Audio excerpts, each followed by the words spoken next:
patience about the subsequent discussion so that we all benefit from all that we are learning. So give me a few seconds as I connect to YouTube so that those who go on there can join us. We're almost there.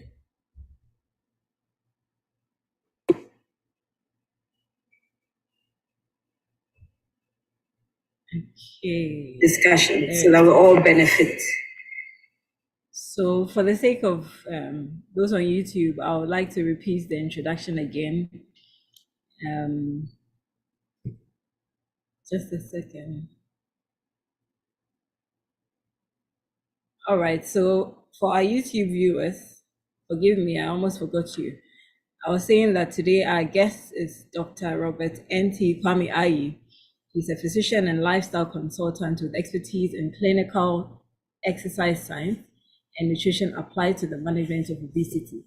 And I was also saying that he's very gifted, plays several musical instruments, and also paints. So we have a very special human with us today. And then also remember to send the YouTube link to friends to subscribe so that they can get notifications about the subsequent discussions and we can all benefit. And also remember to like the discussions as you watch on YouTube. All right. Okay.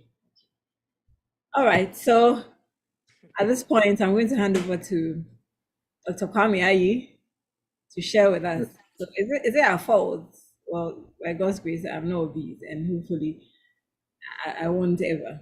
But for those who are, is it their fault? And then what really is obesity? Are they obese? So over to you. You can share your face that won't interrupt your network. Okay. Can I share my screen? Yes. Oh, sure. Hold on. Let me make you co-host. Co-hosting with tech savvy ABBY Wasabi. There we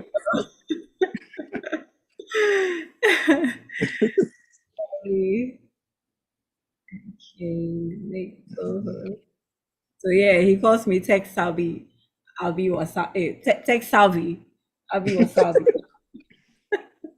Excellent. All right. So please go on. Okay.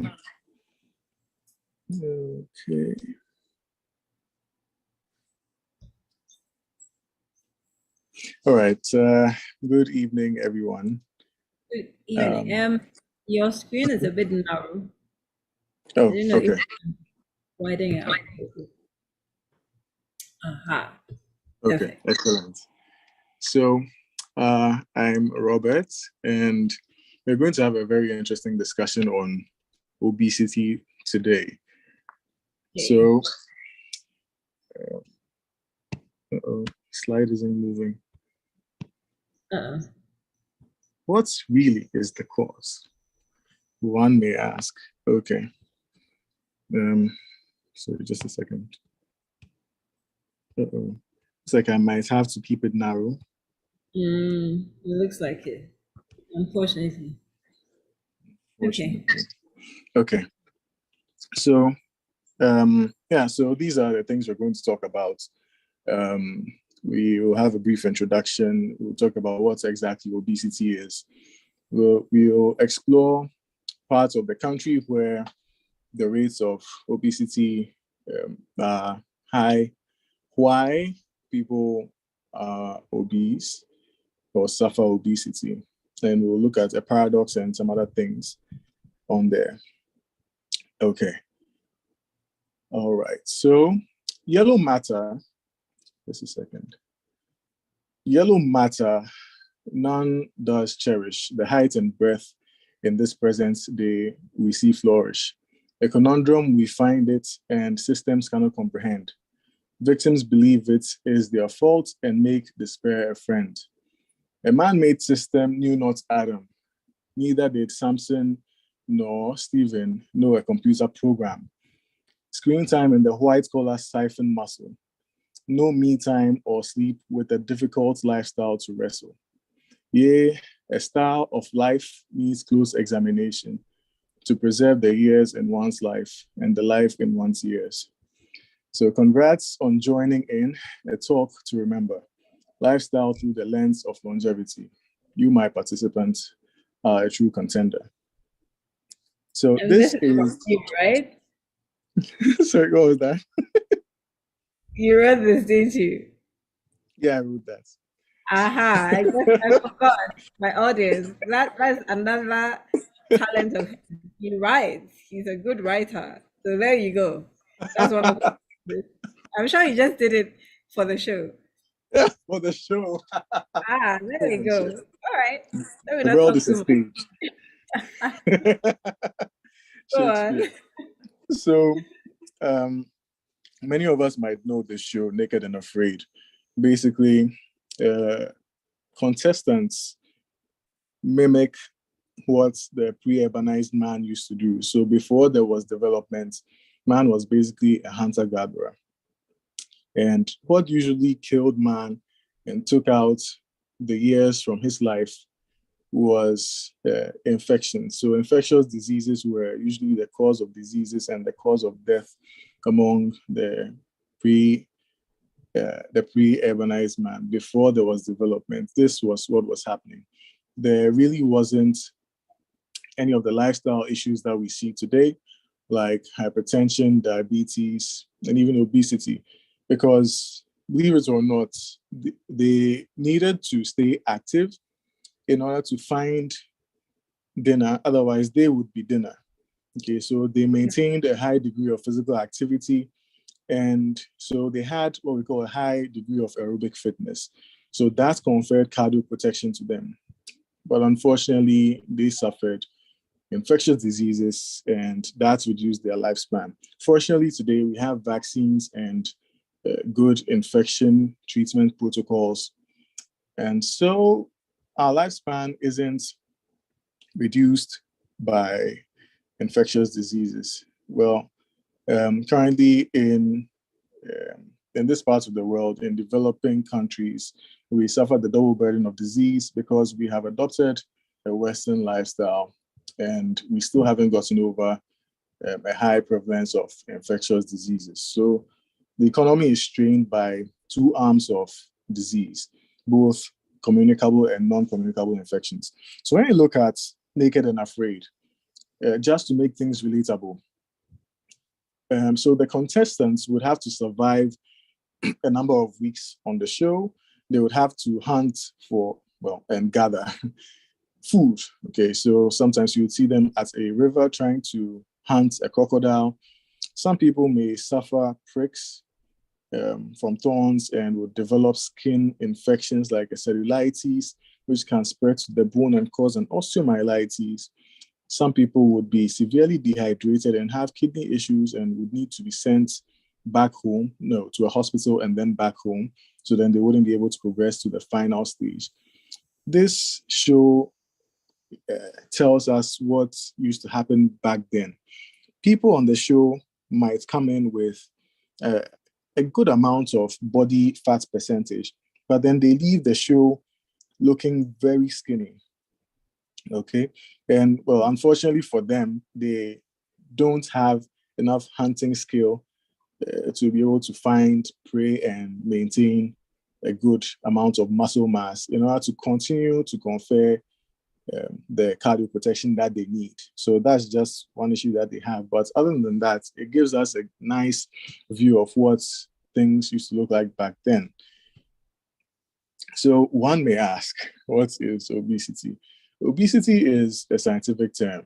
Okay, in the medical field, medicine is an exact science. So apart from qualitative and semi-quantitative measures that we use, we also use quantitative measures to be accurate. Unfortunately, I wouldn't say that there is one definition because even the BMI, which is hailed as mighty, might not always capture the people as obese, sometimes even wrongly diagnosing people as obese, even when they are not. So looking at the body mass index, we're looking at a person's weight compared with their height. Okay, so looking at, putting things simply, their weight for their height, quote unquote. I'm going to make the presentation as simple as possible. So, so yeah, a body mass index of 30 or more. So that's more than 29.9 kilos per square meter is considered obesity. So we have classes. So the higher you go, the higher you go, the more likely you are to develop metabolic issues like disease is what I mean. The BMI classifies obesity, but then it tells us the risk, the metabolic risk that the person has. So there are some issues that accompany obesity, like diabetes, stroke, cardiac events like a heart attack, even dementia from what we call a dyslipidemia. That's high cholesterol levels. Okay, and well, there are 5 classes. So usually we just look at 30 or above. However, this is different. The classification can be different when you look at different ethnicities. Because Asians, for example, might have a BMI of 25 or 26, but would be considered obese because their fat cells don't have the capacity to keep the fats, but they would rather let it go, and that's what can cause the metabolic issues to arise. So that's it with the BMI. There's also the waist to hip ratio, and then there's the body fat percentage. The body fat percentage, there is a special piece of equipment that's used to measure it. Well, not just one. There's ultrasound, there is the DEXA, dual X-ray absorptiometry. Usually, well, in the past, that was found in research labs, but fortunately, it's finding its way into more social areas, social places. So one can use body fat calipers to assess this. And we're looking at 18 to 24% for men as body fat percentage. And then for women, 21 to 32%, because women have more fat mass phenotypically than men.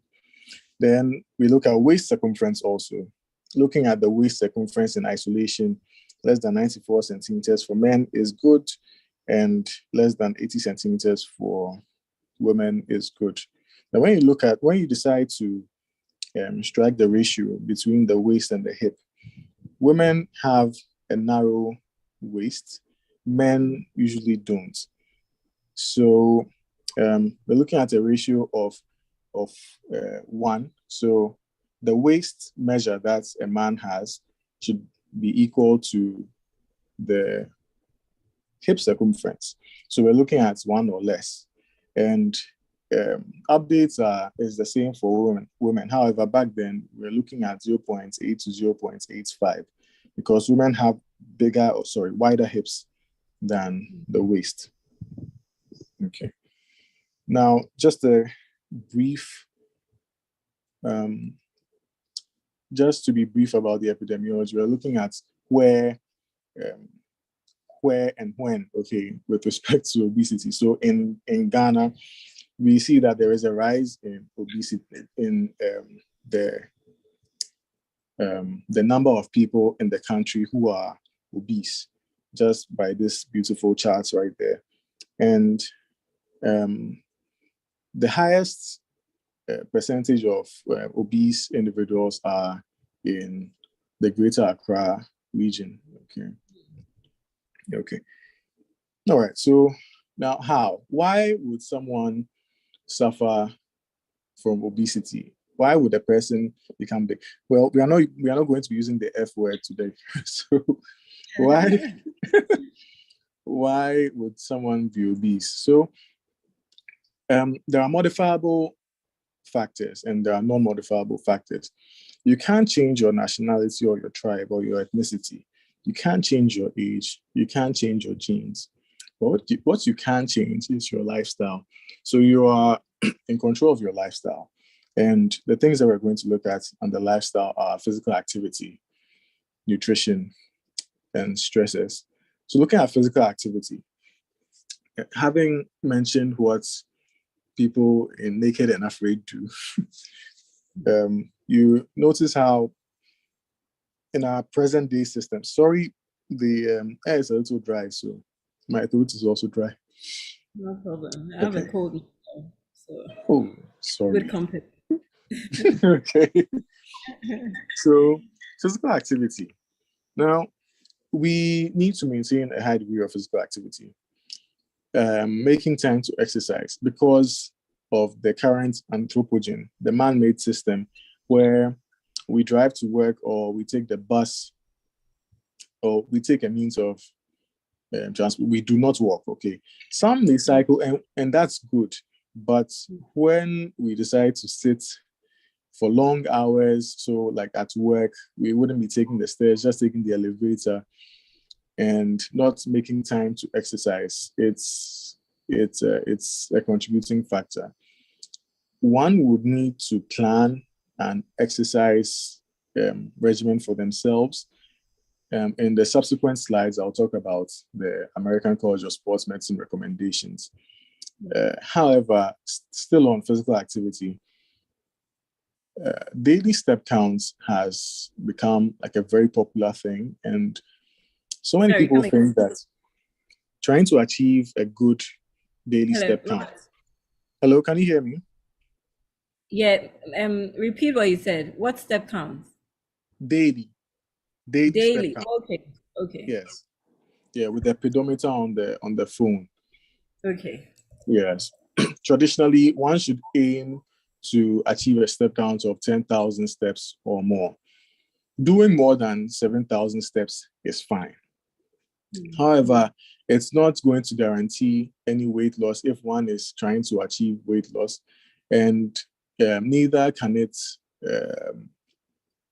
keep you healthy from a physical activity perspective. It just supplements it just supplements planned exercise. So if you have a planned exercise regimen, achieving a good daily step count just helps that exercise regimen become more effective. Okay. And then looking at nutrition, the 3 Qs. So quality, quantity, and timing. I'm sorry, it had to be catchy because everything has something nice to remember them by. Unfortunately, I couldn't get 3 Qs. There are 2 Qs and 1 T. So quality, quantity, and timing. So meal quality, we're looking at having enough fiber in one's diet, having enough protein in one's diet. We're really just looking at having eating a balanced diet, okay, where there's an adequate representation of each food group, which we'll discuss. Quantity is as important as meal quality, which is as important as meal timing. Okay, so how much you're going to eat at a sitting is very important.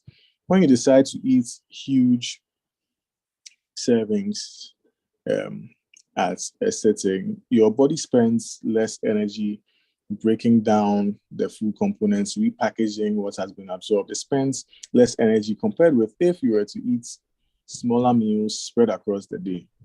Okay. And then meal timing, 50 calories, no, let me say 180 calories from bread at 8 a.m. is completely different from 100 calories of bread at 11 p.m. Okay. All from things related to the circadian rhythm, which is closely related to melatonin, which is the sleep hormone. And then we look at stresses, work strain, shift work, unemployment, believe it or not, can contribute to obesity. If you have issues at work, not only physical strain, but also emotional. When you are a very skilled personnel, but you are being micromanaged, you get bored, and you might cross into getting stressed, and your stress hormones start to rage. Your stress hormones are the gatekeeper to the fat storage in your body. And when you are really stressed, you start to accumulate a lot of fat mass in the abdomen. That's why you see that so many people who might be office workers who work really crazy hours tend to get a big belly, but it's not their fault. It's the work. They might be eating properly. Some might even have a good exercise regimen, but just because they have an overwhelming schedule, that's when they tend to develop the abdominal adiposity, which is abdominal fat. Shift work also disrupts a person's circadian rhythm and puts them at risk of maladaptive eating behaviors.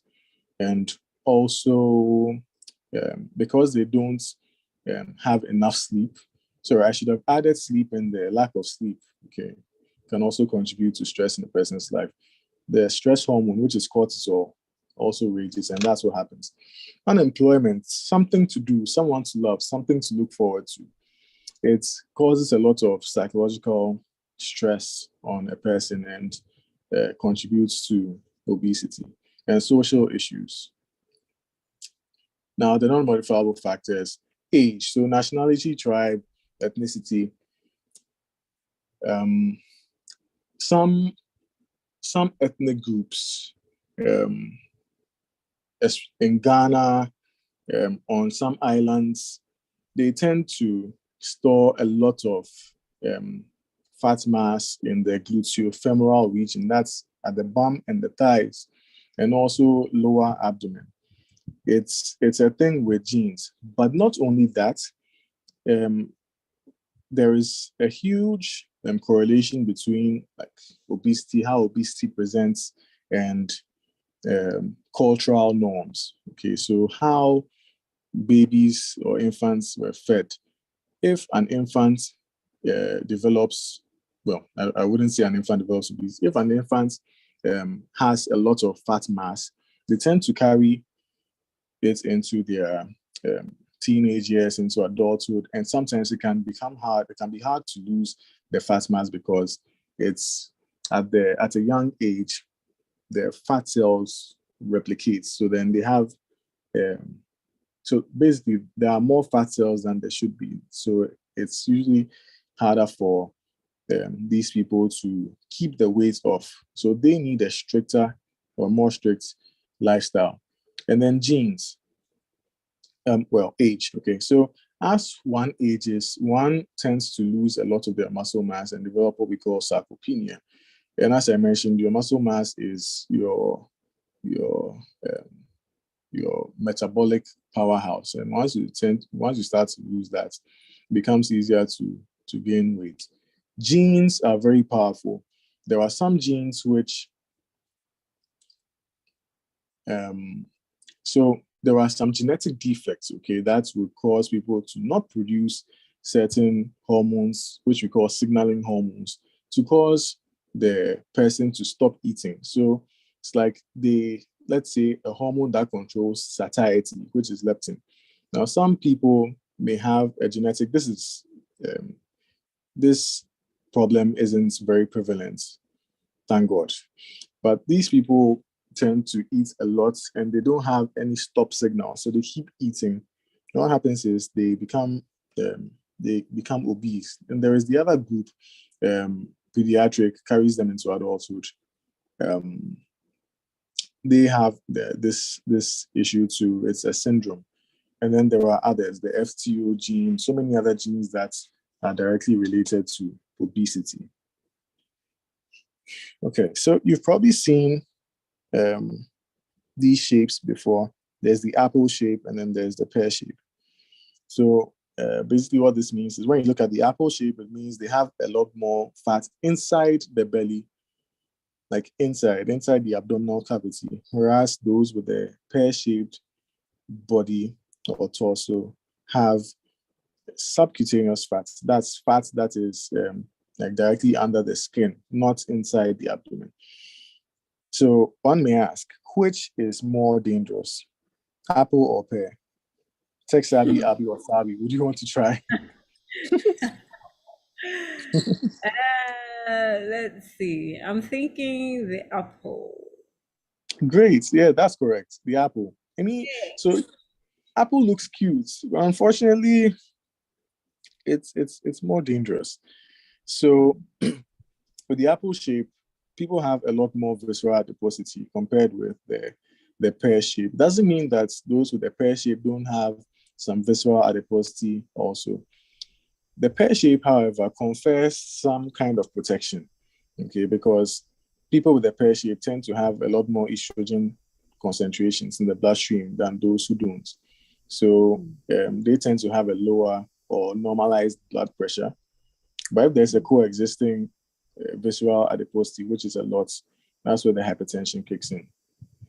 So there is a paradox. It's not showing too well. I think it's cramped. Okay, I'm sorry, it didn't.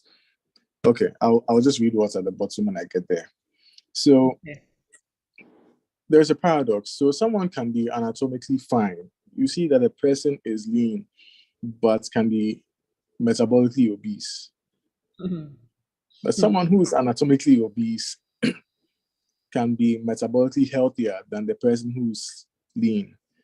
Okay, so weekend warriors, woohoo! Weekend warriors are actually doing a good thing. Any amount of exercise that you get in goes a long way to confer cardio protection. Okay, don't think that. Yeah, group. Yeah. Sorry. Weekend warriors. Yeah. Is it a So group? no. So if you decide to do a sport over the weekend, you are not an active. Yes. So basically, all week you are not active, then on the weekend you just decide to play basketball or play football. It's better than doing nothing. However, one is still encouraged to add some more minutes to their workout regimen. Okay. The last one is obesity is a canary in a coal mine. It's a what? A canary in a coal mine. Okay. So what you see, you can see that a person is obese. There are more ominous things that are happening in the background. And when one thing happens, the other things can follow within a few years. So when a heart attack starts, when a person gets one heart attack, the person can get a stroke in a few years. The person can get dementia from high cholesterol levels in a few years, or other metabolic issues from the obesity. Okay, so the take-home message from this slide is: do not think you are protected if you are lean. You still have to put in the work. Okay. Now, there are things that you do not see when a person is obese. That's they have an increased amount of fat circulating in their bloodstream, together with cholesterol. They also have high insulin levels, which stems from what we call insulin insensitivity, a long process that takes place. But basically, when they have high insulin levels, it allows them to store a lot more fat because insulin is what we call an anabolic hormone, and so it promotes storage. Okay, so someone who's obese someone who's suffering from obesity, has learned maladaptive behaviors. For some of them, okay, have learned maladaptive behaviors. So they would rather take sugar sweetened beverages like Coke, Coca-Cola, Pepsi, malt, sweets like Skittles. Okay. Instead of drinking water when they're thirsty, they would rather drink a soda. So over time, when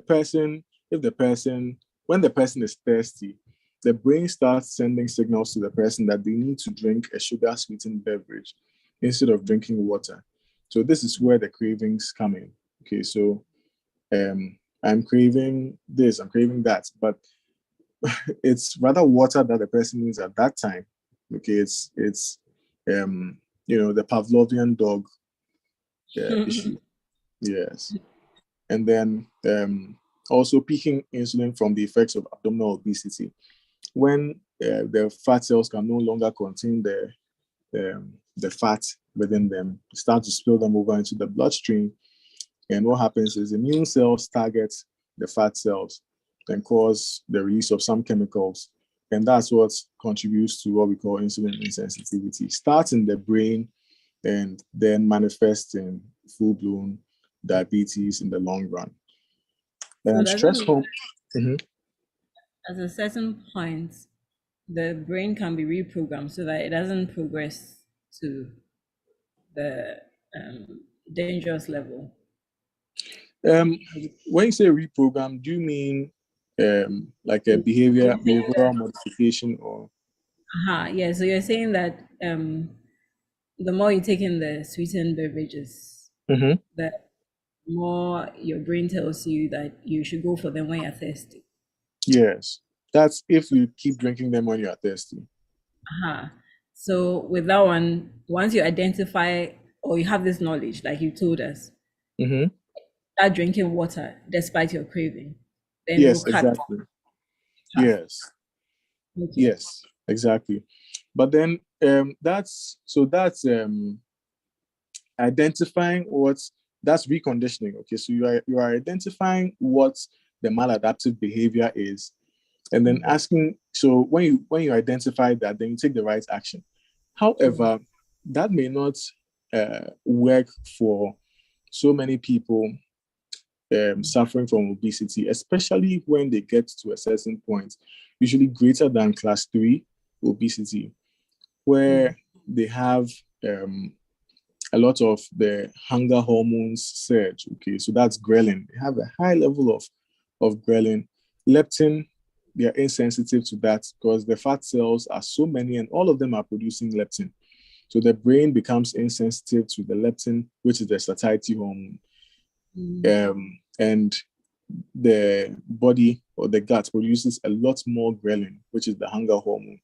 So they would rather look for, like, apart from drinking a sugar sweetened beverage, would rather look for like more things to eat so that they feel full. Okay. So then there is also the stress hormones that are ranging from lack of me time and learned helplessness. Okay, so at work, when you realize that you have no sense of control over the things that you're doing, you are always being micromanaged, and you have to work late hours. You develop learned helplessness, and this precedes depression. Okay, dysthymia, which can lead to depression, and that's a place that one wouldn't want to be in. Gut microbiome dysbiosis.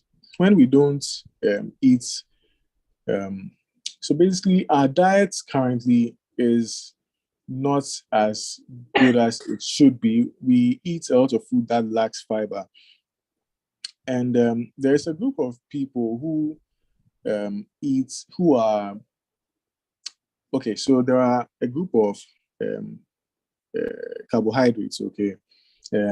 These carbohydrates are fermentable, okay? And this problem typically happens in people who have anxiety, neurosis, and IBS. That's inflammatory bowel syndrome. So they eat stuff, and the gut microbiome would they would break down the fiber, okay, and starts to release what we call short-chain fatty acids directly into the bloodstream. There is a dysbiosis. When I say dysbiosis, you see, the gut, a part of the intestine is not sterile. Okay, we have bacteria lining the large bowel, and there are different phyla of these bacteria, and they all like live together in harmony. They do not cross their boundaries. However, in some people with obesity, they have a lot more of a certain group of bacteria than others, And so they convert a lot of the fibers that are eaten into the fatty acids which are absorbed, and this contributes to the obesity process also. In addition to some other things, there is pre-hypertension also, which is associated with obesity and pre-diabetes. So those are the things that we do not see. Now let's look at the food that we eat. Looking at the food groups, carbohydrates have been demonized for a very long time. Actually, initially, it was fats and oils that were demonized in the late 19th to 20th century. Because people felt that, taking in a lot of fats and oils would cause them to be obese. And so the sugar sweetened beverage companies were funding a lot of research that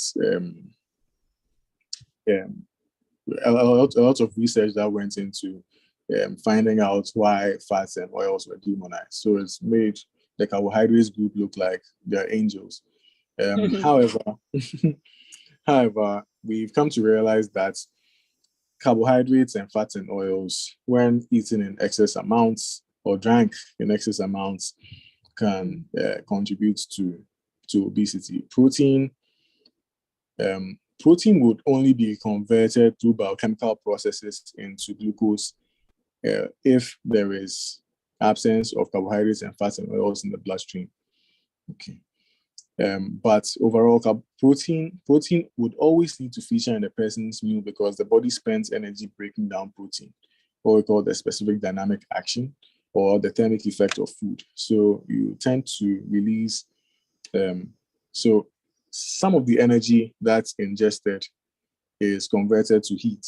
Okay, so that's why after eating a huge bowl of wings, you start to sweat. So fats and oils, the kind that we should be looking at are the kind of fats in nuts, what we call monounsaturated fatty acids. As far as oils go, extra virgin olive oil and canola oil are great because they have puffer with a higher amount of omega-3 compared with omega-6 fatty acids. Looking at eating meals that are that don't have a lot of saturated fats in them, we're looking at less than 10%, but that's not something for you to bother your head over. That's why you'd come to me. Water, minerals, and vitamins. Water is very important because without sufficient water intake, muscle protein synthesis is limiting, and so one would not meet their targets or their goals when they are doing weight training or aerobic training. Minerals and vitamins are micronutrients. Micronutrients are nutrients that are taken in minimal quantities. Unfortunately, we find that we are deficient in some of these, all because we do not eat a lot of fiber. The fiber or a lot of vegetables, so fruits and vegetables, these have a lot of minerals and vitamins. However, we find ourselves eating a lot of refined foods. What are they called? Tech savvy, ABBY wasabi. Processed foods. So we find ourselves eating a lot of processed and ultra processed foods. How would you know if something is ultra processed? Just look at the food label. Under the table, you would see a list of chemicals that look like they belong in the science lab. If you see those, you know that it's ultra processed.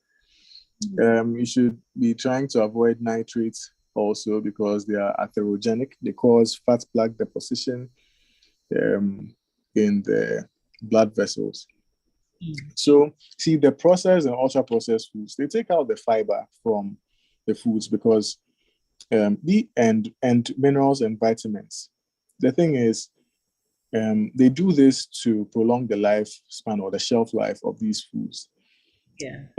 It's going to be so wasteful if they're just going to package these things and then within 3 to 5 days the food goes bad. So these are ways that they prolong the shelf life.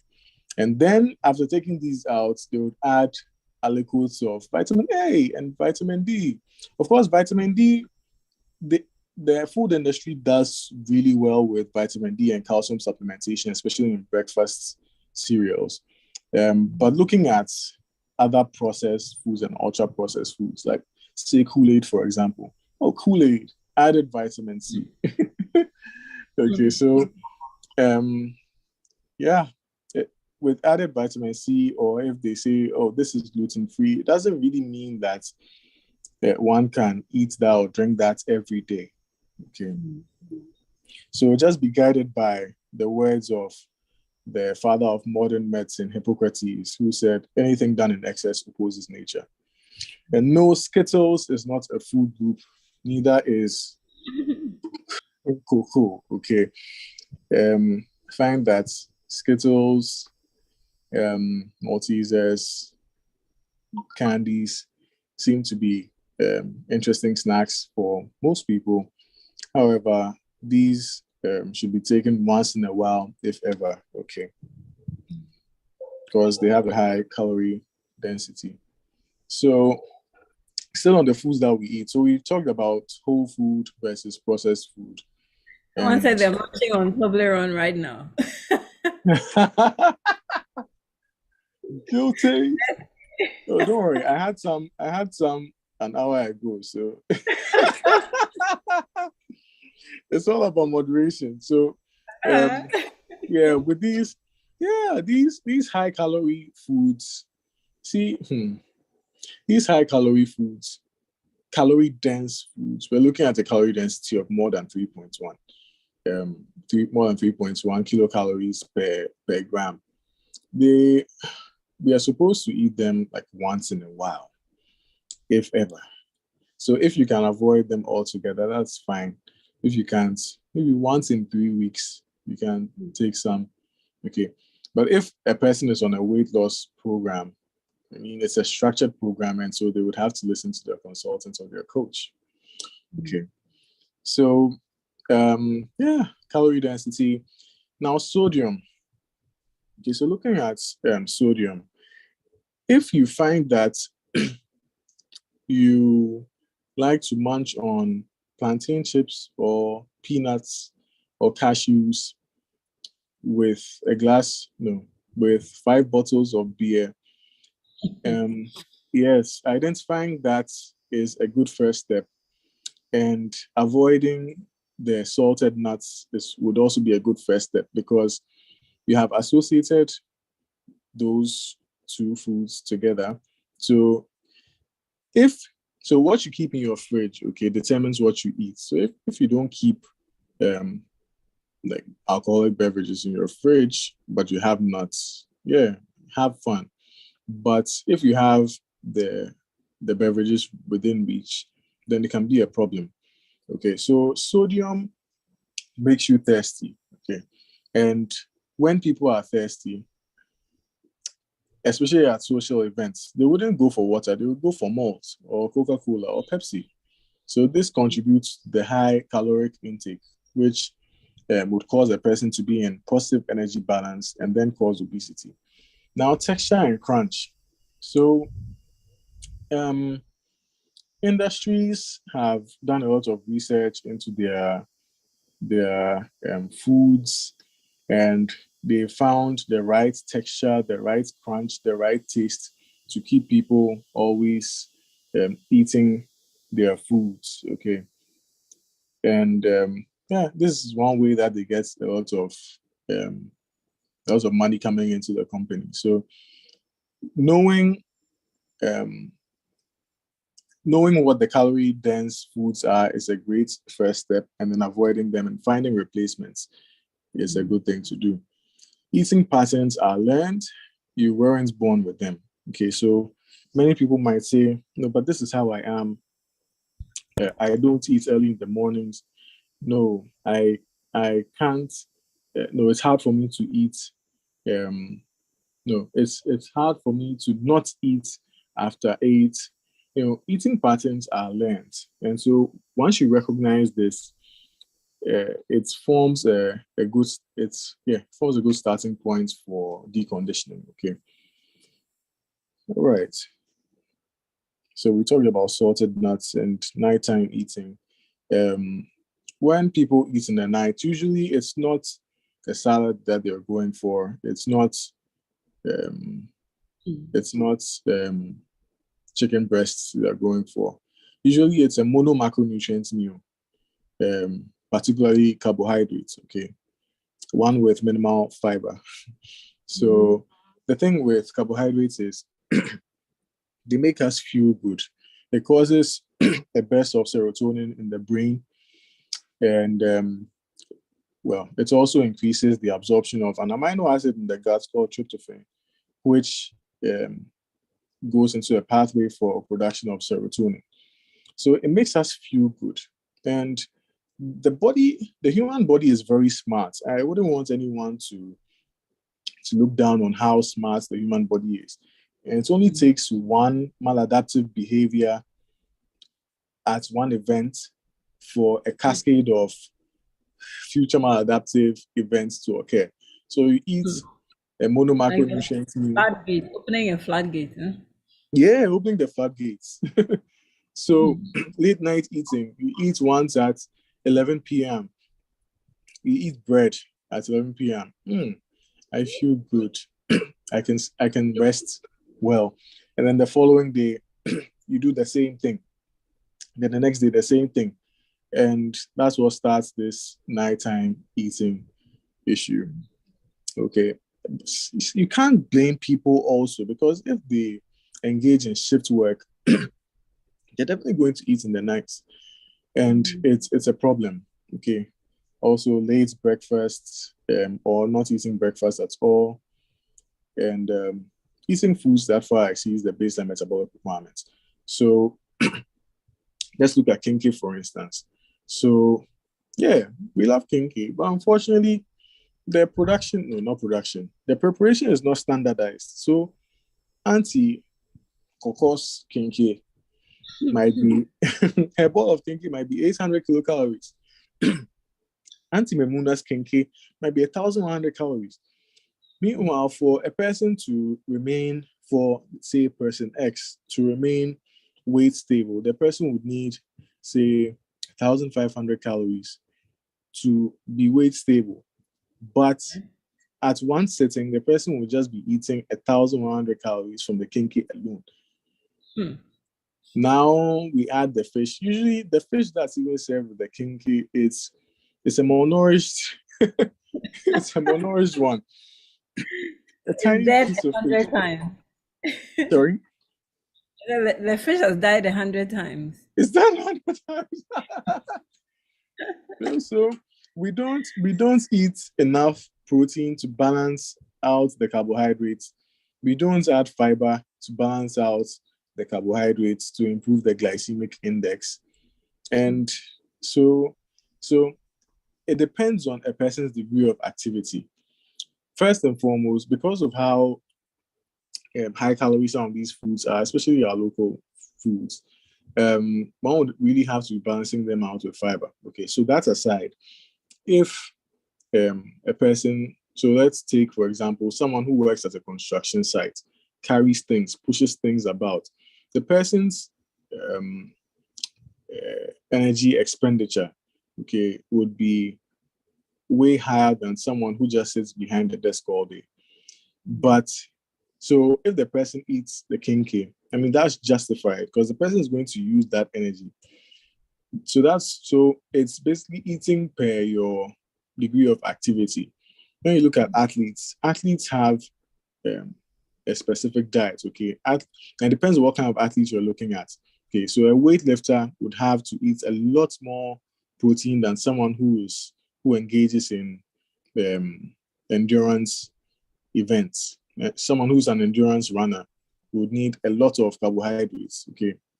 Usually we're looking at as high as 6 grams per kilogram body weight. That's lean body weight.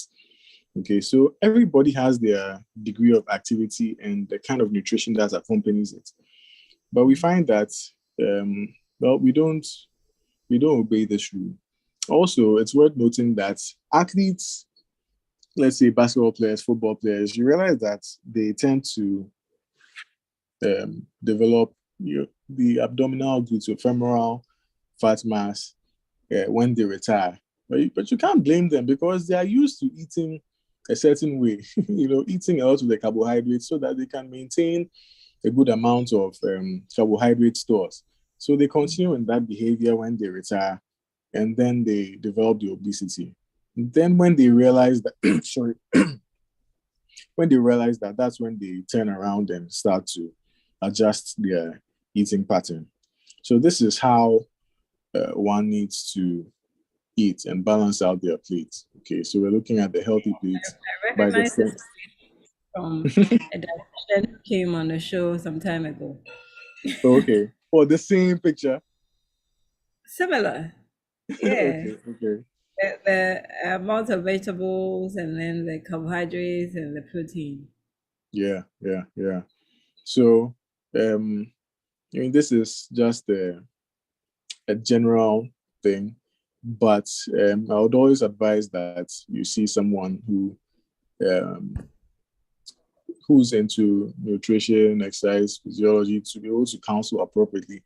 This is just a general guide, okay, but one would need special counseling based on their job to know how much of what to eat, okay, and how many times to eat per day, and also how much fluid intake one needs, and also their micronutrients requirements based on their age and degree of activity. Now, heading over to exercise, my favorite part. See, exercise is very important. If you had a pill, okay, that would delay the onset or even eliminate the occurrence of dementia, certain types of dementia. If you had a pill that could prevent diabetes, some um, well, I wouldn't say types of hypertension, but hypertension from some etiologies, okay, or some causes or risk factors. If you had a pill that could enhance your memory, your long-term and short-term memory, if you had a pill that would make you feel good throughout the day and night, if you had a pill that could cleanse your system. I'm not looking at those cathartics, which will make you have a diarrhea for days. No, that pill would be exercise. Okay, exercise and a pill that will promote good sleep. Exercise does these and more. Okay, exercise protects the heart. Of course, when done the right way, and we are looking at intensity, frequency, total duration per week, and even the enjoyability. If the workout is not enjoyable, we're going to develop overtraining syndrome very fast, which can lead to dysthymia, which can lead to full-blown depression. Okay, but no, we are not looking at that. So cardio, which is cardio, cardio respiratory exercise, what we call aerobic exercise, hinges on the oxygen system. Well, it uses the oxygen like energy systems pathway for you to be able to work out. When we're looking at cardio, okay, so 150 minutes of moderate intensity exercise per week, that's fine. This is the American College of Sports Medicine recommendation. You're looking at vigorous intensity exercise, 75 minutes per week, or you can have a mix of both, not exceeding 450 minutes per week ever. Okay. Resistance training. So examples of cardio are brisk walking. So we have steady states, okay, and interval type of training. So brisk walking, swimming, tennis, basketball, all of these are cardio. But when you look at resistance training, we're looking at you lifting weights, whether it's your own body weight or what we call free weights. That's like a dumbbell, kettlebell, barbell, the machines, you name it. As far as resistance training goes, one does not have to. Basically, what really confers cardio protection is the cardiorespiratory exercise, what we call the aerobic exercise. Resistance training, however, lifting light weights with a high rep range and doing only 2 or 3 sets is all that you need for muscle endurance. And that contributes to the cardio protection that you want to have. However, lifting heavy weights just alters your body composition. So you tend to have like a bigger muscle mass.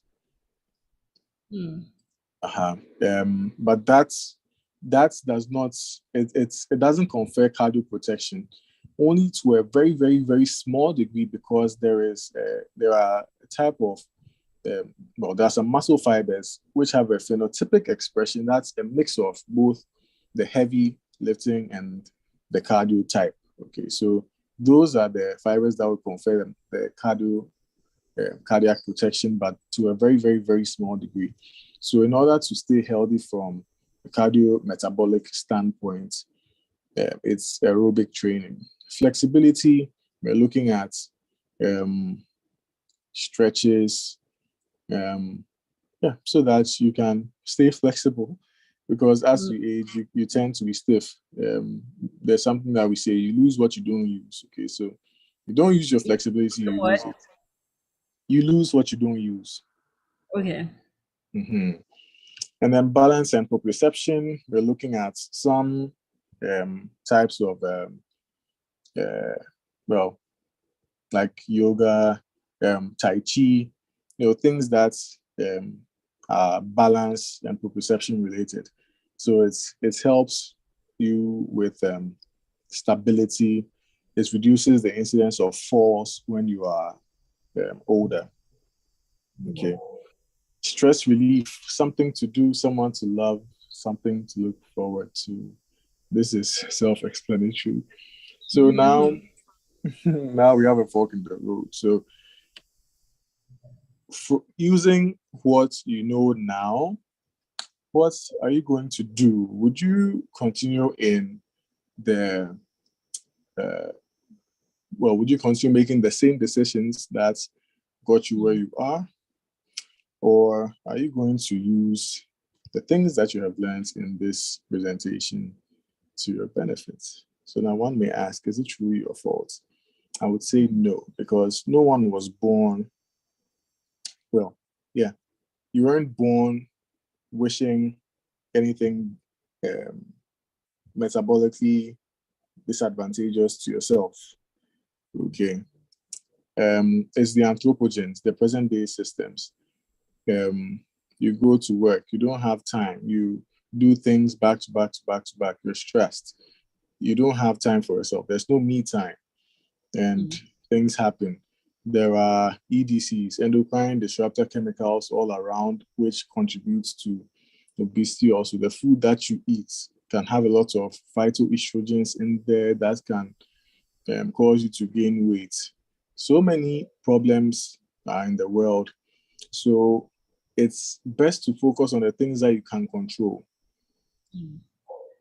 Also, we don't, for our indigenous nutritional products, we don't have a lot of information on the labels, and that can be troubling. So we don't know how much, what percentage of saturated fats we have in this, or how much trans fats we have in this, or even the calorie density, because sometimes it's left out. And also the breakfast entrees that you thought were healthy actually aren't.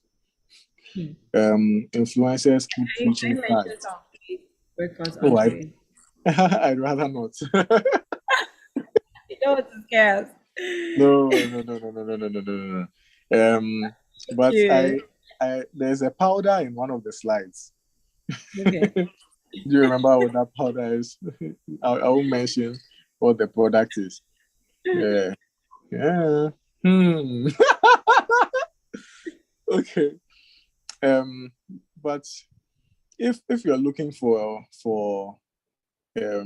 breakfast cereal, I would highly recommend Weetabix, because it's very high in fiber.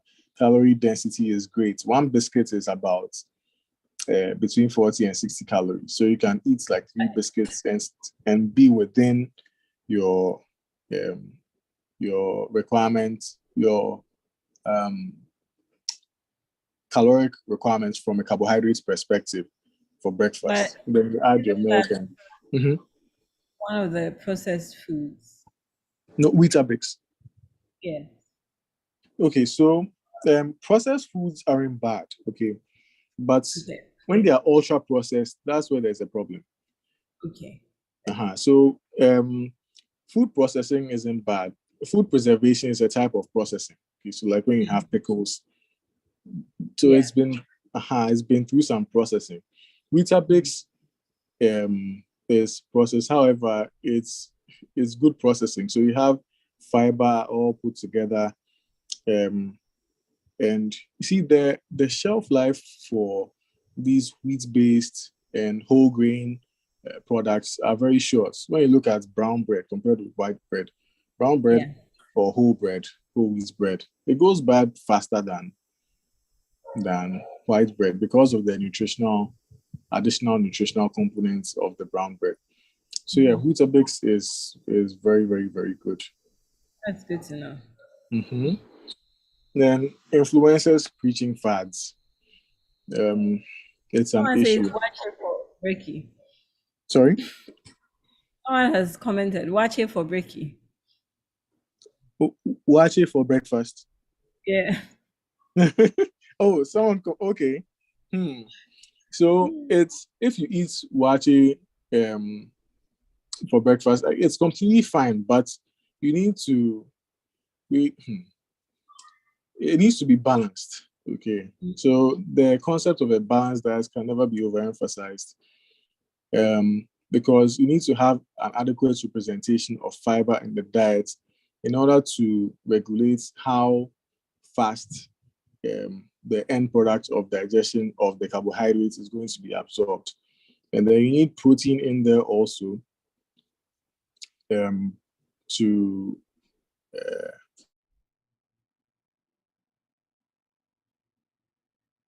Hello? Hello? Hello? are you there? You went off a bit. Yes. Sorry. Yes. So let's see. Yes. So wache. So wache it needs to be balanced, okay? It needs to be balanced. So you need to stick to the healthy plates in order to balance out the wache. If you are going to, the thing is you can't take a lot of wache and then add a lot of plantains and then add a lot of spaghetti to it, because that's all carbohydrates. Yeah. So so it's a dicey one, but you can always talk to me personally for in-depth advice on this. But generally, it has to be balanced.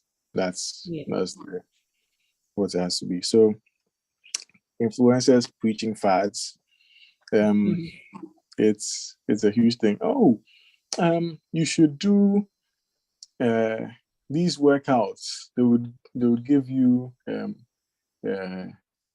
lean tummy, or you should eat this, or even with the cleansing, oh, you should drink this, or let's see, a popular one, drink lemonade cleanse. So drink only lemonade for 5 days or 7 days. Detoxing.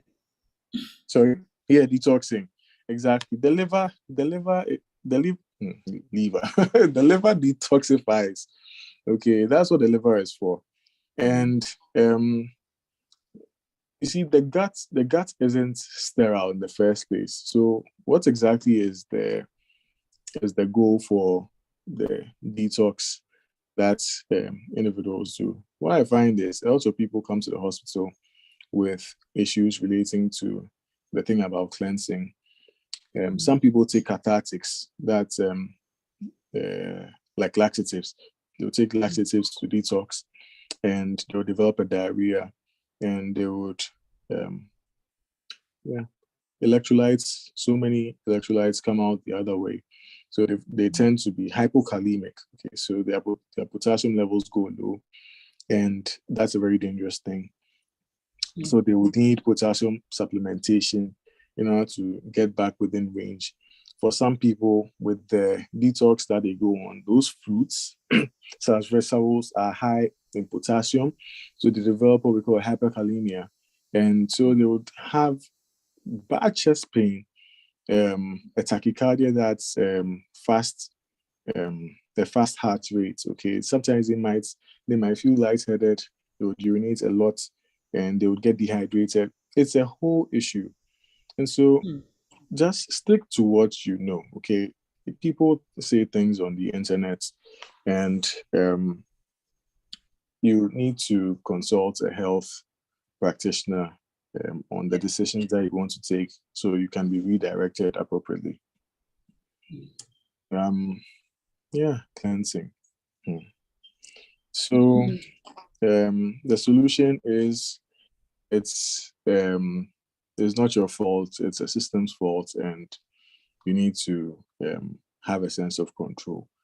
Even if you have a stressful job, you need to have a sense of control, because once you lose that, it contributes to the stress that you're going through, which can lead to worsening obesity.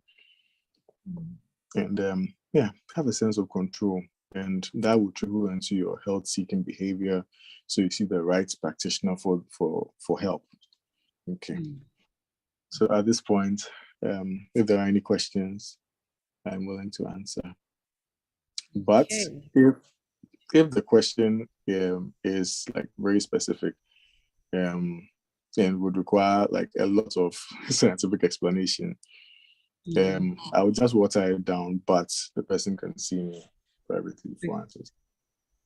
Okay, so there was a question about keto earlier. Okay. Sorry, before then, thank you very much. This has been extensive and educative. And I like the last part, have a sense of control. And I think that one of the ways to do that is to be educated, like you're doing with us right now. Know all the details so that you know what to control, you know what's good for you, what's not good for you. So, a lot. Yeah. All right. So Isaac is saying, any advice on keto diet? So I'll tell you about the history of the ketogenic diet. So ketogenic from ketones. Ketones are molecules that the body uses to produce energy. Okay. Ketones usually are so basically we have three types of ketones, right? So beta hydroxybutyrate, acetone, and acetoacetate. Now, the history of the ketogenic diet it started with, I think in the 19th century. It was probably around the 1950s. Around the 1950s. That's when, late 1970s to early 1980s. That's when the Atkins diet came about, which was later developed into the ketogenic diet. Basically, what happened was, in the olden days, long ago, people realized that, so there was a scientist, it was a health practitioner, decided to put people who had epilepsy seizure disorder on a high fat diet. So the high fat diet, through a series of metabolic pathways, would eventually lead to the production of ketone bodies. And so this high concentration of ketone bodies in the blood, called ketonemia, reduced the number of seizures a person with seizure disorder had. Now, what they realized was the people suffering the seizure disorder who were on these diets lost weight. So it became a thing. So in order for me to lose weight, I could also get on this type of diet and then lose the weight. So long after the early to late 1970s, the Atkins diet came about for people who wanted to lose weight. So macronutrient ratio for fats. There are types of keto, so but traditionally looking at a macronutrient nutrient ratio of fats at like 80%, carbohydrates to about 5%, as low as 5%. That's very small. If they're going to include carbohydrates, and then protein for the rest of the percentage. And I think with the ketogenic diet is, one, it's not for everyone, okay, because the natural way of eating is to have a good distribution of each of the food groups, because the body needs each of these, okay. The body needs carbohydrates to maintain energy levels. Now, when you eat carbohydrates, you store the energy as glycogen in your muscle, in the liver. About 60%. When you're looking at the amount of, if you're looking at glucose that's available to the body, we have the liver and the kidney. Liver about 60 to 80%, kidney 40 to 20. So when you are chronically low on glycogen, you start to have very low energy levels, and it can lead to a low mood, chronic low mood, dysthymia, leading to depression. And you might think that, it's depression, but it's just from your nutritional intake, just like any deficiency, just like deficiencies from other food groups, especially the micronutrients. Okay, so one is, it's not for everyone. Everybody is metabolically different. Someone at a BMI of 32 might have hypertension, the other person might not. Some people on the ketogenic diet would go about their day normally, enjoy themselves. Well, another person might pass out, okay, because of hypoglycemia, because the person isn't producing the ketones at a rate that would be appropriate for the body to then convert to glucose to be used. So this is a problem with the ketogenic diet, and it's not sustainable. However, the metabolic adaptations that the person develops at the muscle level are similar to what the person can develop through exercise. But it's the means to the destination that's important, not just the destination. Okay. Yeah. Because you see, there's a principle of reversibility. Once you get out of the diet, you lose that adaptation. It's not sustainable. You can't keep that. You can't keep it up for the rest of your life. And it's a good thing that you can't keep it up for the rest of your life, because you have a lot of free fatty acids circulating in the bloodstream, which can cause fat plaques in the blood vessels, what we call atherosclerosis. And that's what can contribute to cardiac events, strokes, and dementia, and even Parkinson's from high cholesterol levels. Okay. So that's it with the ketogenic diet. Okay. Thank you so much. I hope your question has been answered, Isaac, if you're still there. Yes, please. Thank you. You're welcome. Thank you too. All right. Benedict, your hand has been up. Please go on. Thank you very much. Thank you, Doc, for your presentation. Very helpful. Please, can you please elaborate a bit on the high stress level or high stress environment and how it plays in obesity? Because I am slim. I am very slim. So I will say obesity is not something I think of often, but I have met people who are even slimmer than me, and they had major issues with being obese or having some condition that came as a secondary effect of obesity, or being overweight or something like that. So I do worry about that, even though I don't look at like that, So that's my fear, I guess. Okay, that's a good question. So when you are in a stressful environment, you can look at the work environment. Now, your adaptation to the stress is based on, one, your genetic makeup, two, how you were raised. Okay, if you weren't if you weren't faced with so many adverse situations growing up. So basically your background, because that's what influences one's reaction to stressful events. Okay, so in the time of stress, you are in fight or flight mode. Okay, and you tend to be very agitated. Now, in this situation, your stress hormones go up so that you can cope with the system. That is not a bad thing. Okay.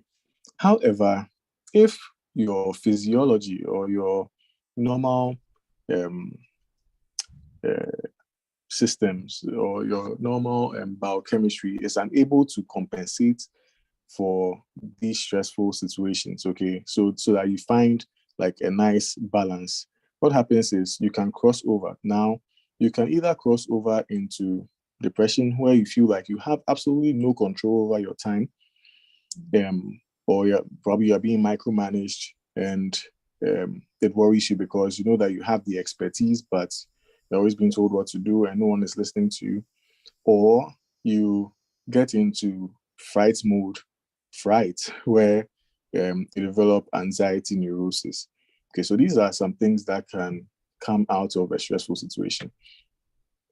This is a maladaptation of what we call allostasis. So your blood pressure goes up while you're in this stressful situation, and the pulse also goes up. Your hunger hormone, ghrelin, also reduces. So that's why you might not be eating a lot during the stressful situations. But it doesn't mean that's a good thing, because you'll be wasting your muscle mass, and that can contribute to obesity. Now, during the stressful situations, when you're stressed, your stress hormone goes up and it opens the floodgates for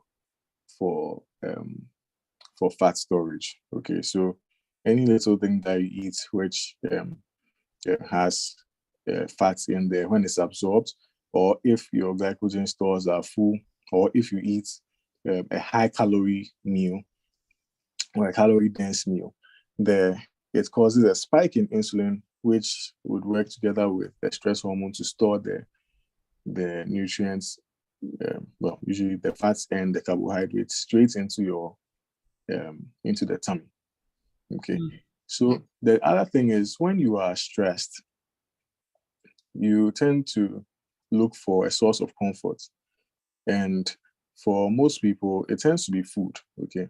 So growing up, oh, you've done so well on your test, I will buy you ice cream.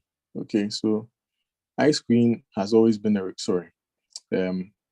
sweet meal, okay, or food has always been a reward. Okay. So you're always looking for food to make you feel better when you're in stressful situations.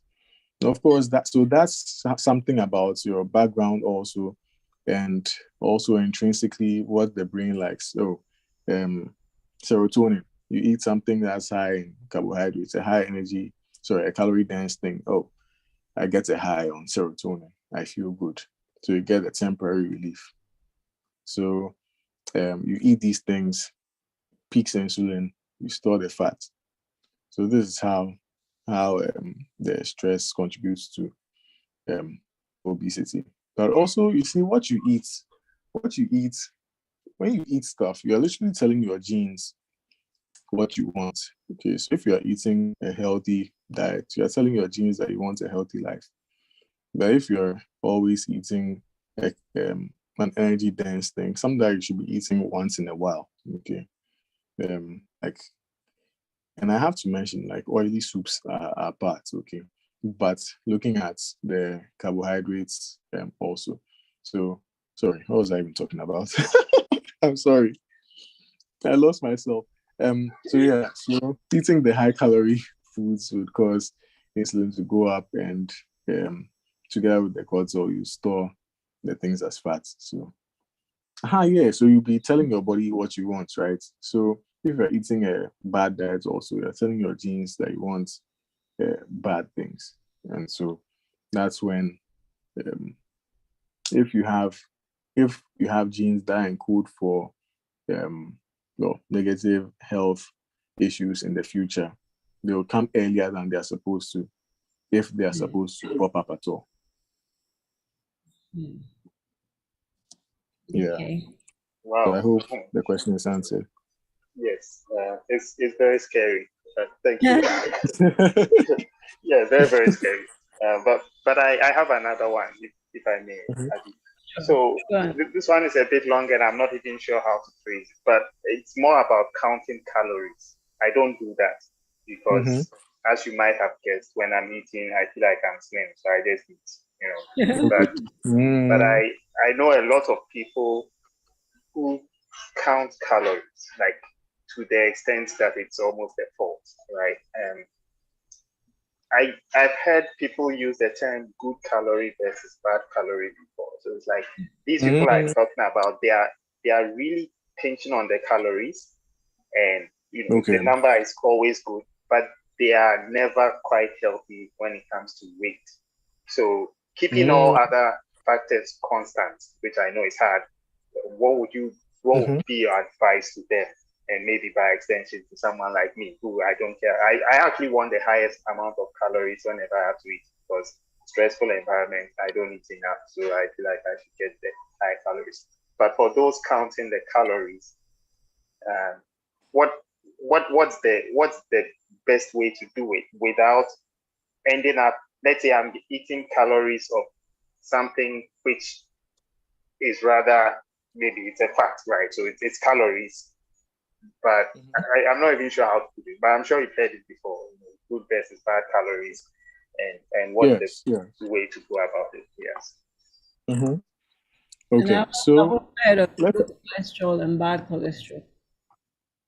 Yes. Okay, so let me talk about good cholesterol and bad cholesterol, and then I'll move over to the calories. So, so good cholesterol is what we call HDL.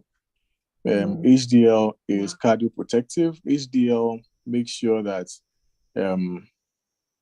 the fat plaque deposition in the arteries are controlled. It's essentially the type of cholesterol that mops up like bad deposits, whereas the bad cholesterol, which is LDL, low density lipoprotein, HDL is high density lipoprotein, LDL is low density lipoprotein, deposits fat, in arteries, which is a bad thing. Okay, that's what causes the heart attacks, what we call angina, which is chest pain related to narrowed arteries in the heart, which can cause a stroke, which can cause the vascular Parkinson's or Parkinsonism, which can cause hypertension from issues with the artery going to the kidney. So that's about it with LDL. And then there's very low density lipoprotein, VLDL, which carries the type of fat that is stored under the skin and inside the abdomen. That one is also atherogenic. So what is a calorie, one may ask? So a calorie is a unit of energy. Okay, it's some areas, some places use kilojoule, some places use kilocalories. Okay, so it's actually kilocalories that we're looking at, but it's long to say kilocalories, so we just shorten it to calorie. It's so counting calories is something that I would say that you should leave to the experts to do. Now, if the expert has taught a person how to count calories for themselves, for their clients, that is good. However, if you alone decide to go on a quest to be counting calories before you eat, it can be problematic. It depends on what you do. Okay, so how much you eat depends on your degree of activity, your job. If you're an endurance runner, the amount of food, the total caloric intake for the day is going to be much higher than someone who just does office work and sits behind a desk and only types, or a golf player who just swings and then walks to the next where the ball lands and then he goes and then swings again. Energy requirements are completely different. So the total caloric intake for these people are different. And the amount of each macronutrient, which is the protein, carbohydrate, and the fats and oils, in these people are also completely different. Calories from fats, yes, are completely different from calories from carbohydrates, which are completely different from calories from protein. Calorie is a unit of energy, and someone who eats, say, let's say a pound-sized serving of chicken is eating, let's say, pound, right? That's about 7 to 8 times what do you call it? Times 3. That's about 210 calories. Okay. So you have a lot of it coming from protein. Let's just ignore the fact that we have lipids, which is fat, in the chicken. Okay. So let's say that 210 calories of protein from the chicken. That's completely different from 210 calories of carbohydrates, which is, say, 2 slices of bread, assuming one slice is 105 calories. Because with the protein, it's going to be very, very, very hard for the protein to be converted to fat or to carbohydrates through biochemical processes. Usually, you just have digestion to amino acids, and then the amino acids, well, the body would use energy to break down and then absorb the carbohydrate to the protein into amino acids, and then would use energy to repackage these amino acids, would use energy to assemble the amino acids into hormones, hormone moieties, or X, Y, or Z, would go to the gut to join the gut lining to go to the muscle. So protein knows where it's going. The amino acids know where they're going. And so they serve a very good purpose. But yeah, that's completely different from eating 210 calories of carbohydrate, because that's going directly into energy producing pathways. Okay, so you eat 210 calories of carbohydrates, it's for energy. Once you've exceeded your storage, or you eat a calorie dense carbohydrates piece of food, is going to be stored quickly as fat. Okay. Then when you look at fats also, 210 calories of fats, completely different. And depends on what kind of fat you're looking at, whether it's saturated, unsaturated. If it's unsaturated, whether it's trans or cis fats. I mean, these are like complex things. So basically, even the type of fat that is in the 210 calories of fat you're eating is very important, because some would go and then narrow the arteries. Some are short enough, not long chain, but short chain fatty acids, which contributes to energy production faster than the long ones, like what we call palmitate, which is very common which is in high concentrations. About 60 to 70% of the fats and oils in palm oil is palmitate. And same with groundnut oil. Okay, so you have a long chain fatty acid. It takes a long time for the body to digest it, to derive energy from it. By the time you are done with the activity that you are doing, that's when digestion has ended.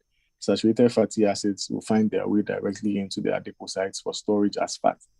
So this is how the calories are different and how they function. So each of the macronutrients are completely different in how they affect the body. And that's not all. The time that you eat them is also very important. I mentioned the macro mononutrient meal and also the late night eating. Yeah. Wow. I hope that answers the We question. really need to leave the calorie counting to the experts. Yes, exactly. It's not something that anyone just gets up and does. So you don't need to count calories to eat well. You just have to eat a balanced diet. You can eat breakfast, lunch, and supper. Breakfast, make sure that you have a good representation of protein in the breakfast. Making sure that you add fiber to your breakfast. It doesn't have to be a salad always at breakfast. You can eat steel cut oatmeal, although it's still calorie dense, but it's healthier than the regular oatmeal that we find on the shelves.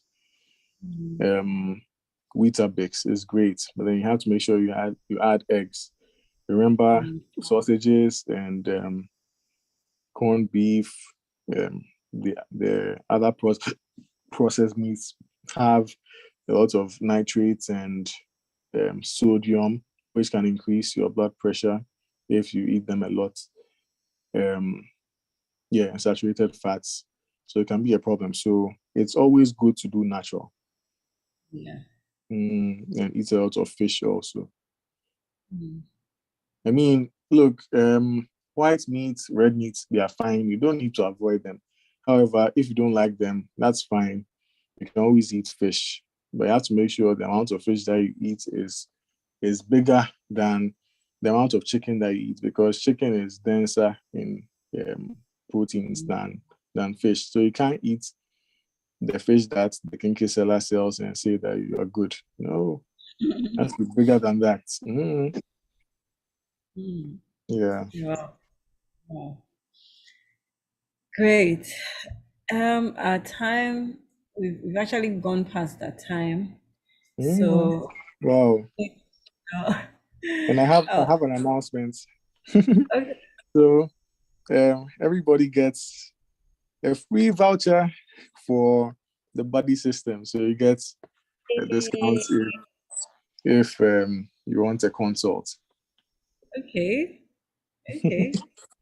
I think you should talk a bit more about what you do. The lean ink, right? Yeah, the lean ink. So it's focused on wellness. But if anyone wants to be on a weight loss program, they get on a weight loss program and they change their lives. Basically, that's about it. So you either get a program or you come for a consult. Yeah. Purely virtual. Okay, so if you need details, you can always scan the QR code. Okay. I think later on, I'll take it from you and then send it. Okay. Sounds good. Sure, once we go, we don't have access. And I'll take your other contact details. And then if you don't mind the slides. Okay, sure thing. So I can forward it to everybody. So thank you so much.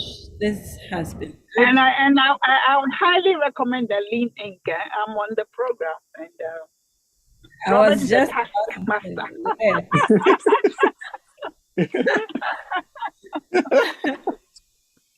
So I've seen a change. It's tough, but I think I'm making progress. So that's good. That'll be my recommendation.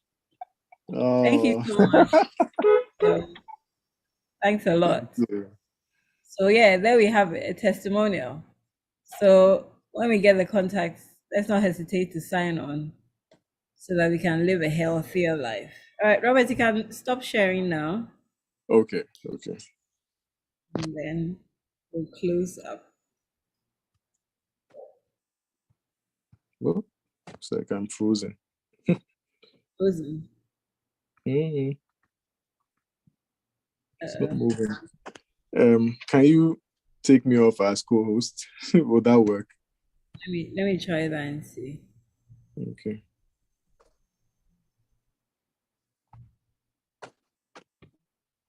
Okay, it did. It works. All right. Yes. So thank you so much once again.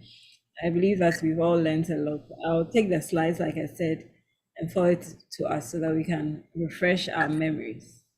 But one of the things I'm taking away is we are okay. Let me quote it properly. Said eating patterns are learned. You weren't born with them. That is outstanding for me, so that I don't have to give myself any excuse that I can't do this, I can't do that. Thank you very much.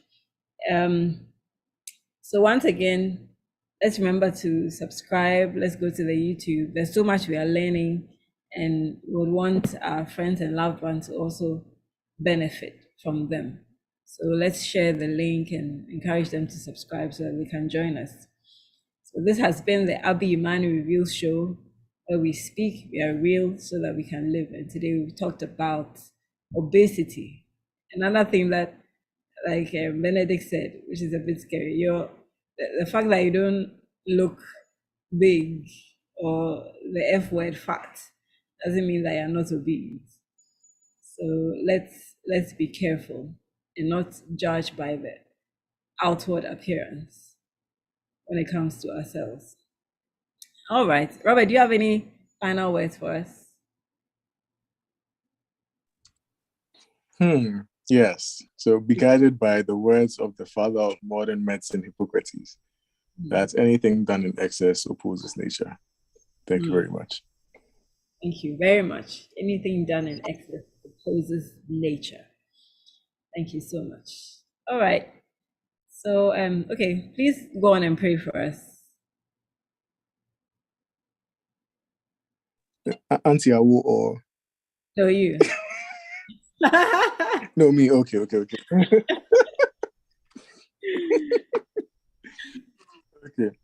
All right. Let's pray. Father, in the name of Jesus, we thank you for a great show.